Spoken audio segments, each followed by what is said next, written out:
Today we are reading from the seventh book in the Left Behind series, and this book is called The Indwelling, and it is going to be chapter 11 that I read to you today. Don't hang up, it's Leah. She had moved out to the Land Rover to make the call. It sounded like you, came the voice Leah never felt fit the delicate Ming toy. But who is Jerry something? We international fugitives have to keep changing identities. Ming, if it weren't for the intrigue, what would be the appeal? I don't know how you keep your sense of humor. This is too dangerous, too frightening for me. You handle it well, Ming. I called with a question. Your friend, Williams? Buck, yes. No, not Buck, longer name. Cameron? Yes. Where's his family?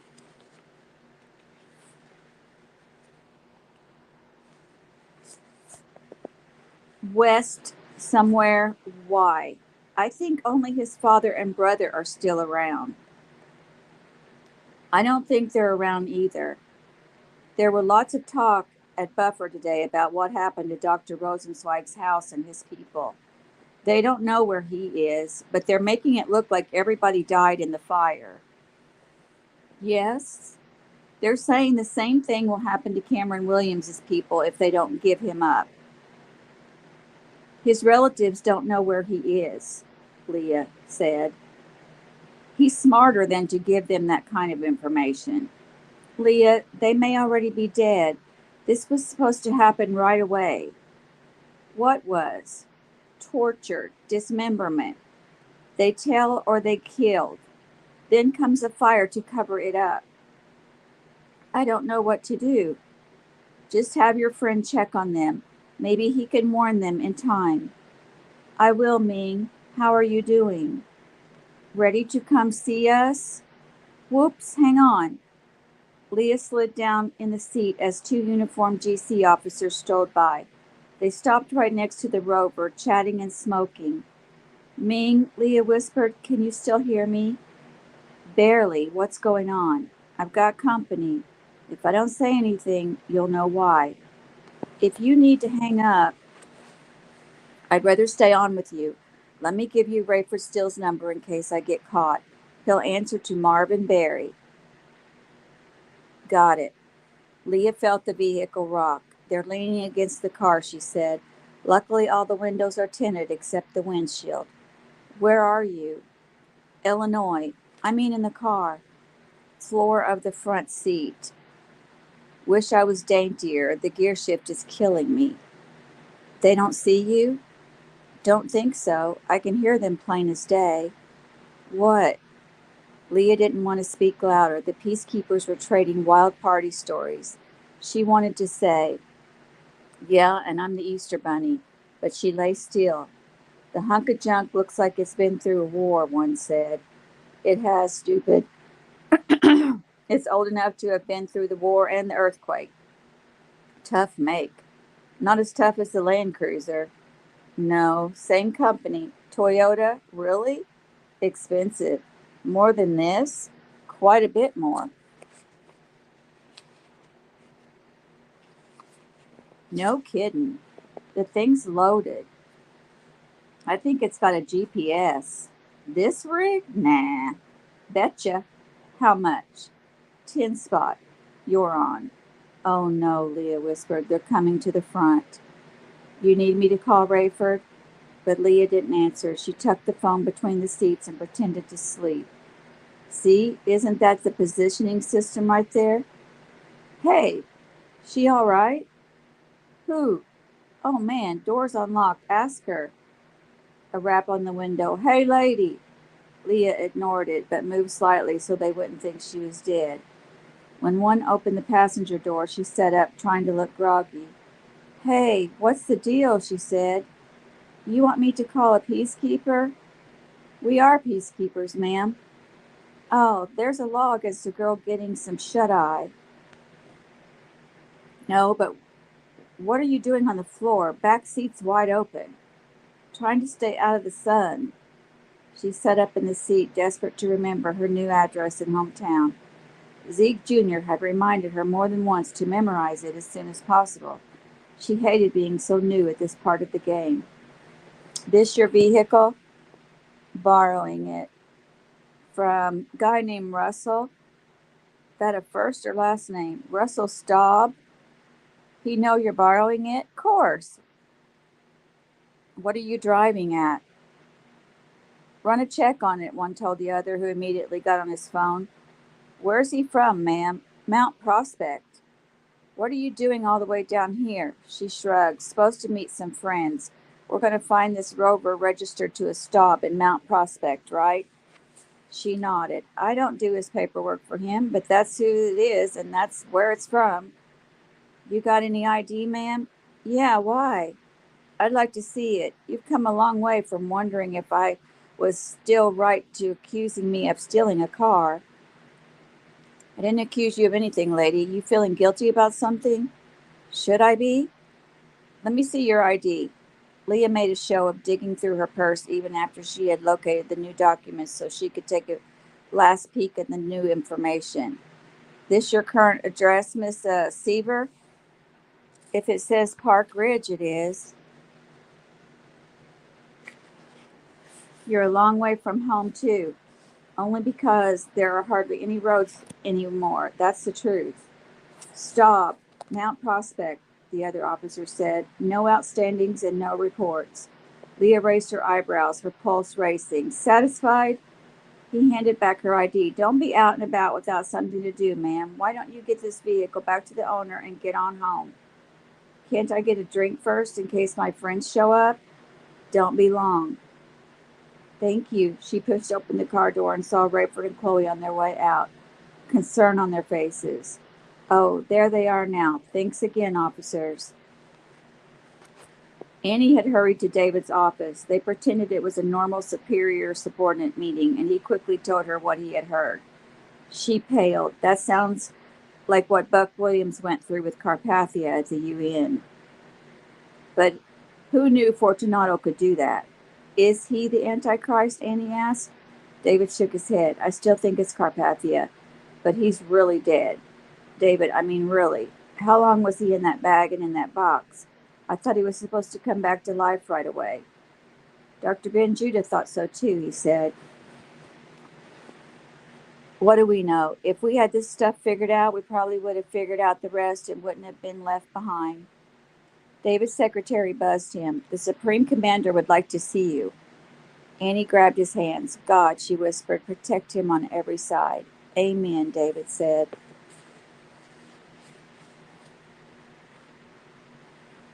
Buck and James sat shivering in a ditch at the far north end of a deserted and blocked-off road. Only a small stretch remained smooth, and Buck began to wonder whether it was long enough for the Super J. The jet might be able to land and take off without attracting attention, but if T had to circle or take more than one shot at it, who knew? Worse, the stretch was unlit. T would use his landing lights only as much as he had to, counting on Buck to guide him in by phone. That meant Buck would have to stand at one end of the makeshift runway or the other. He opted for the front end so he could talk T through coming straight over his head, and then he could spin and try to keep him straight until he landed.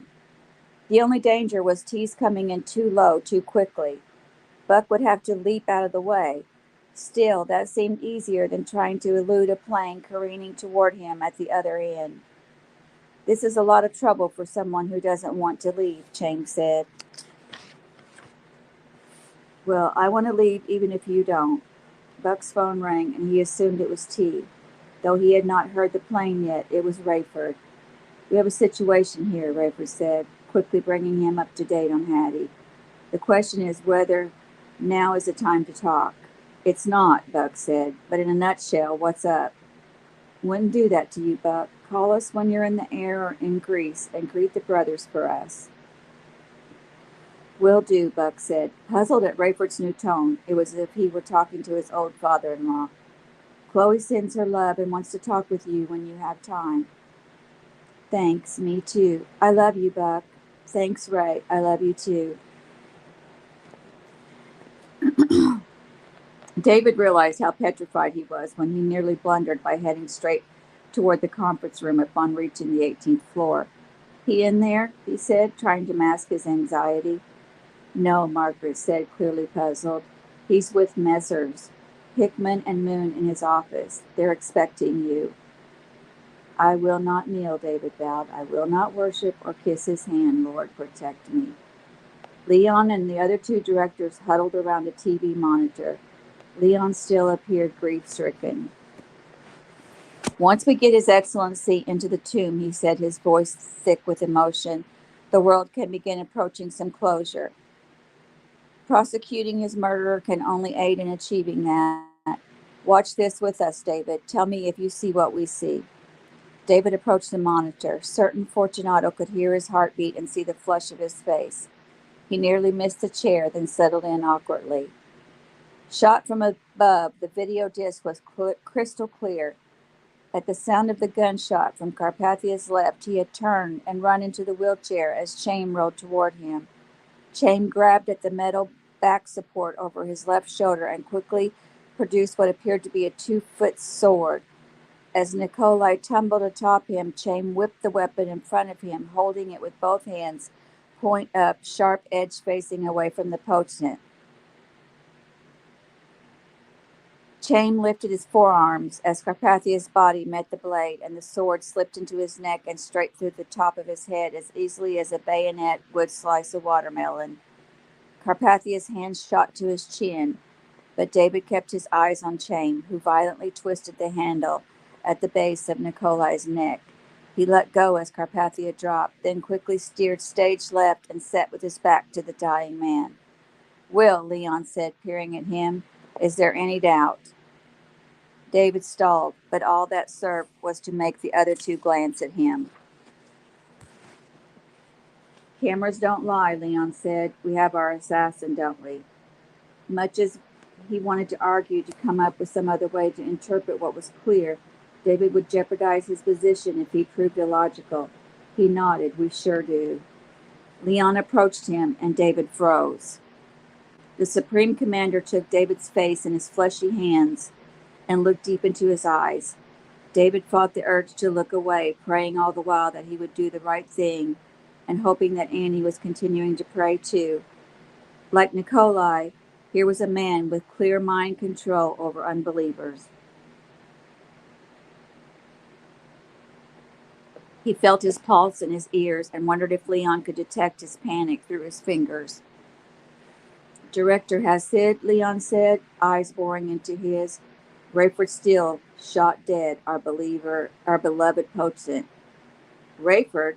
Hadn't they watched the same video? Leon would be suspicious if David agreed too quickly. No, David said. The disc was clear. A stroke victim and a great loyal statesman would be incapable of such an act, would he not? But Fortunato's sweaty palms still cupped his cheeks. The only killing weapon was the saber in the hands of Rayford Steele, who shall have to pay for his crime. Rayford Steele, David said, his voice crackling like a junior high schooler. The assassin? The assassin? Look again, David, and tell me what you see. David was terrified. He had not noticed anyone switching discs, yet this version indeed showed Rayford firing at the stage. David wondered if he was weaker than Buck had been 3.5 years before. Was it possible that Leon could make him see something that wasn't there? He stared, unblinking. Time seemed to stand still. Someone had to have changed the disc while he was distracted in Leon's hands. This was no concoction, no mind game. For while this showed the gunshot, it also showed Nikolai's falling into Chaim's lap. Slow it down, David said, trying to mimic the flat voices he had heard earlier. He believed his ruse was failing miserably, but he had no choice but to play it out. Yes, Walter, Leon said. Show the fatal shot again and slow it down. David fought for control, determined to watch the lectern, the curtain, the kings. As soon as the flash of fire and the puff of smoke appeared at the end of the saber, the lectern split and the pieces hurtled toward the 10 kings. The curtain seemed to twist on itself from the middle and shoot into the distance. Chaim appeared to come from behind the falling potentate and steer toward the center of the stage. The angle was wrong for seeing what he had actually done. To his disgust, David had to submit a second time to Leon's hands on his face. Well, Leon said, peering at him, is there any doubt? This time, David could not stall. He was suddenly aware of Leon's overbearing cologne. How had he missed that before? Cameras don't lie, Leon said. We have our assassin, don't we? David nodded, forcing Leon to loosen his grip. We sure do, he managed. Steel must pay. I hate this, Leah said, as the three sat inside again. It's nerve-wracking. We shouldn't be out during the day. Too many things can go wrong. You shouldn't have gone to the car, Chloe said. Leah cocked her head and gave Chloe a stare. I shouldn't have gone to the car. I'm not the reason we're here, dear. I didn't ask you to come, Chloe said. Stop, Rayford said. This gets us nowhere. Now, Chloe, I'm sorry, but this was a monumentally stupid thing to do. Dad, we need to get to the new place, and we have to check it out, but we're way past where we can get away with being out 1 second more than necessary, except at night. All right, okay, I'm sorry. Leah reached for her hand. Me too, she said, but Chloe pulled away. Come on, don't do that, Leah said. I shouldn't have said that, and I'm sorry. We have to be able to work together. We need to get out of here, Rayford said. Those guys think we're just friends in here for a drink. We can't stay till dark. We should get closer to Chicago, Chloe said. That'll look more suspicious, Rayford said, unless we can find a place where we could leave the cars out of sight and still be able to walk into the city. Where the L tracks end now, Chloe suggested. They end everywhere, Leah said. Totally shut down, right? Well, Chloe said, the tracks are torn up heading in from the south, and then they're okay in the city, but they're closed. Rayford looked to the ceiling. So how about we find a place to hide the cars down that way, coming in from separate directions, then follow the tracks into the city? Leah nodded. Good idea. Chloe said, that's what I thought. If you're where I think you are, T said, it looks impossible. You can see the road, Buck said. Why can't I hear you? Wind, maybe, but you'll hear me soon. I'm already lower than I want to be, but I sure hope I'm looking at the wrong road. There's only one possibility in that area, Buck said. If you see any stretch of open road, you're looking at us. Buck, do you have any idea how long it takes for one of these to stop? An aircraft carrier could be easier. Any options? Yeah. I land at Jerusalem Airport, or better yet, Tel Aviv, and we hope for the best. It would be more efficient for Chaim to commit suicide right here than to risk that, T. They're looking for him. I'm willing to try this, Buck, but it sure seems an uninspired way to become a martyr. I hear you. Thanks. I literally hear you. Flashed your landing lights. I see you. You're way to my right. Adjusting. More. There. No, a little left now. Hold. I see nothing. Use your lights when you need to. That'll help me too. I don't like what I'm not seeing. The landing lights come on and stayed on this time. Now I don't like what I am seeing. You seem high. I thought you were too low. I was lower than I wanted to be with all these emergency lights off to the left down there. Let's hope they're too busy to look up. You still seem high. I am, but I still don't see you either. If you stay up there, I'm safe. You gonna go around again? Negative. I have one shot and I'm gonna make it work. You'd better start dropping. Here I come. Buck put his phone down and waved, though he couldn't imagine T seeing him from that angle. The plane drifted right, and Buck tried to signal T back to center with his lights still on. T should have been able to see that for himself. As a Super J screamed past him, Buck grabbed his phone and shouted, You straight. Straight as I can get. No way this works. Too steep, too fast, abort, too late. Buck shut his eyes on the plane as the plane dropped and the hot exhaust swept past him. He covered his ears, knowing that would never block the sound of the impact. But what he heard wasn't a plane crash. He thought he detected the screech of tires over the din of the jets, but that may have been wishful thinking. He peeked through the dust and exhaust to see the plane bounce a couple of feet, the red exhaust flame pointing at him. The next impact resounded like a rifle shot. White smoke billowed from beneath the craft, and the plane began spinning wildly. The red exhaust, then the landing lights, then the exhaust again. Suddenly the lights went off, but the jets continued to burn. The noise the noise abated, except for the whine of the engine. But Buck no longer saw anything. The plane had to be facing him. He had not heard the fuselage break up as he had feared if T couldn't stop. He ran toward the plane, amazed to see Chain beside him, keeping pace. The New Babylon night was warm and dry. Spotlights from a dozen angles bathed the palace courtyard, nearly bright as day. Nothing would compete with the merciless cloudiness, sun-filled daytime sky, but until then everyone could clearly see all there was to see. David and Annie were among the hundreds of employees allowed, or in their case assigned, to file past the barrier ahead of the pilgrims from above the globe. The couple waited on the steps while 10 pallbearers, 4 men on each side and one on each end, solemnly carried in the draped plexiglass box, accompanied by a live orchestra playing a dirge.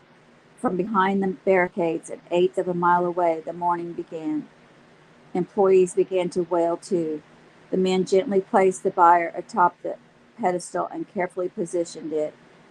A technician with what appeared to be a portable vacuum cleaner tucked under one arm knelt between one of the end men and a side man and screwed a pressure gauge into the rubber stopper at the foot end. He checked the readout twice, then hooked a hose to the stopper, twisted a dial, and ran the suction machine for 2 seconds. He checked the pressure once more, removed everything but the stopper, then hurried away. The 8 side men backed smartly away while the 2 on the ends removed the shroud. Annie seemed to recoil. David was stunned. He had expected Carpathia to appear lifelike. The work of Dr. Eikenberry had been astounding, of course, as there was no evidence of trauma. Yet somehow, even in a dark suit, white shirt, and striped tie, Carpathia appeared more lifeless than any corpse David had ever seen. The bier itself was shaped like an old-fashioned pine box, the torso area expanding to contain Carpathia's robust physique. The lid was 2 inches thick and bolted to the sides with huge stainless steel screws that bit deep into the plastic, pulled the gasket tight, and were secured as their undersides by self-locking washers and screws. The lid was not 3 inches above Carpathia's face, and as people passed, they could lean against the velvet ropes and see their breath on the top. If this was Carpathia, he would be closer to his people in death than he has ever been in life. David had listened to the revised autopsy report, wherein all references to the sword and its damage were omitted, and the bullet trauma was added. At the end of that, Dr. Eikenberry had launched a clinical play-by-play as she secured the eyelids with adhesive and stitched the lips with invisible thread. David was curious and wanted a closer look. Fortunately, the cluster in front of them paused for more than a minute. David leaned forward and studied the remains, knowing this probably made him look grief-stricken. He wondered if this was really Carpathia. The body looked stiff, cold, pale. Could it be a wax figure? Maybe the resurrection occurred in the morgue refrigerator. The vacuum-sealed plexiglass bier certainly would not be conducive. Carpathia's hands were more lifelike and convincing. The left was draped over right, at the waist, and they looked manicured and only slightly paler than in life. They rested within a quarter inch of the transparent lid. David almost wished the man was worthy of this display. David was stunned when several ahead of him made a religious gesture, from crossing themselves to the bowing. A woman nearly toppled as she gave in to tears, and David wondered what the outcry from the public would be like if GC personnel reacted like this. 3 armed guards stood at the other end of the bier. Then any mourner touched the glass. When any mourner touched the glass, the closest guard leaned over and wiped the prints away, polishing. Finally, the line moved, and David tried to guide Annie for a closer look. She stiffened, and he let her stay outside him as they passed. The man behind David collapsed to his knees upon full view of the body and moaned in a foreign tongue. David turned to see. It was Bakar. Annie left, still looking exhausted, and David moved atop an observation deck that had been fashioned as the second floor of one of the medical tents. He watched as the barricades were pulled away and the crowd slowly began to move toward the bier. Someone hurrying around the outside of the courtyard distracted David, heading toward where the evidence room had already been dismantled. It was a woman carrying a bulky paper package. He scampered down and excused himself through the crowd to get to the area from the opposite direction of the woman. When he arrived, he saw her, Dr. Eikenberry, hurrying back the way she had come. Guy Blood stood there with the package. He looked at David and shrugged. "We're going to make dawn," he said, "thanks to your help." David didn't want to be pals with Guy, but he did want to know what was in the package. "What have you got there, Minister Blood?" "Just something she said the Supreme Commander wants in the statue." "In the statue?" Guy nodded. "Which means it has to go in now, because once we weld this together, the only things that will get inside it will have to be smaller than the eyeballs, nostrils, or mouth. I mean, at 4 times life size, they'll be plenty big, but..." "May I?" David said, reaching for the package. "Whatever," Guy said. "It's going to burn anyway." "Burn or melt, the hollow legs will be an eternal furnace. Don't you love it?" "What's not to love?" David said, peeking through a corner of the paper. In his hands was the real murder weapon. And that's the end of chapter 11. And next I'll be reading to you chapter 12. Thank you for joining me. Have a great day.